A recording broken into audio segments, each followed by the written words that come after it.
Latar belakang ini, saya kira semua orang sudah tahu latar belakang bahwa yang mengakibatkan terjadinya KLB ini adalah kesumbatan yang terjadi bertahun-tahun. Saya mau cerita supaya Anda juga tahu, tidak salah menulis ya. Kita memulai dengan Kongres 2013 di Bali, Kongres luar biasa. Saya adalah ketua organizing committee. Ketuanya saya pada waktu itu.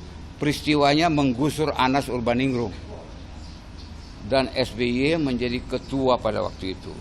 Beliau menjadi ketua, kita dukung secara aklamasi karena tidak ada lagi, dan memang itu adalah solusi untuk membawa partai ini setelah Pak Anas Urbaningrum kena masalah dan lain-lain gitu.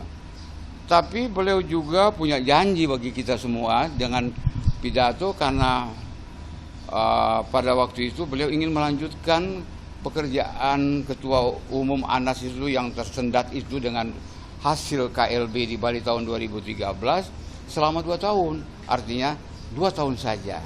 2015 boleh kita buka untuk kongres yang baru gitu. Kami semua, dan memang itu terjadi aklamasi. 2015 kongres di Surabaya, beliau juga terpilih. Jadi kami merasa bahwa apa yang dijanjikan 2013 tidak terlaksana sama sekali gitu. Malah ada calon Marzuki Ali pada waktu itu untuk mencalonkan diri juga di Surabaya, tersendat juga. Sehingga terjadilah aklamasi pada waktu itu di Surabaya untuk Pak SBY menjadi ketua umum. Masalahnya tidak rumit bagi kita. Kita jalan sama-sama kok. Toh proses ini bergulir karena ada regenerasi dan lain-lain sebagainya. Regenerasi akan berlangsung dan partai ini akan memiliki regenerasi baru. Tapi ternyata 2020 regenerasi itu timpang juga.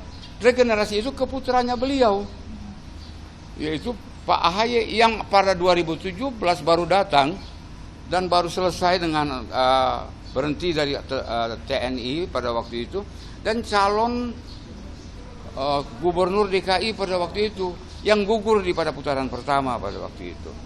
Setelah itu ya beliau aktif masukin ke Kogasma di DPP, kemudian menjelang ini jadi wakil ketua umum, dan sekarang kemarin ini di bulan Maret kongres di Jakarta, Pak AHY terpilih secara aklamasi untuk menjadi ketua umum.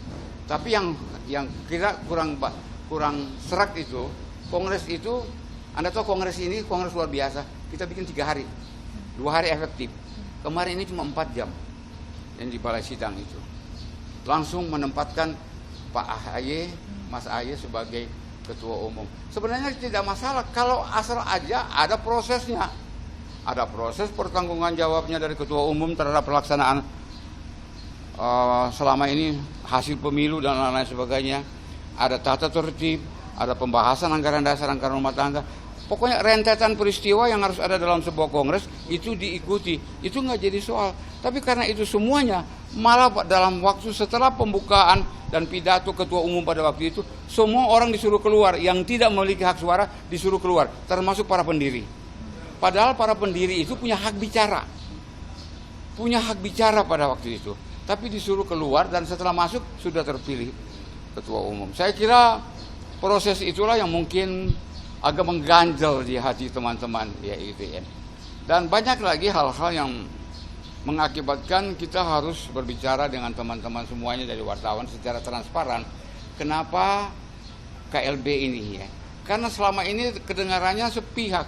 Anda mungkin sering menonton saya di TV One atau di televisi berdebat mengenai masalah ini. Saya ingin hanya meluruskan bahwa peristiwa dari 2001 tak kala partai ini dibuat itu berjalan terus lurus ke depan, sehingga kelompok yang membuat KLB ini disebut namanya kelompok garis lurus. Kami ingin lurus sehingga terciptalah tagline kita, mengumpulkan yang tercecer. Mengumpulkan yang tercecer selama ini untuk kembali ke Partai Demokrat seperti yang kita cita-citakan pada 2001.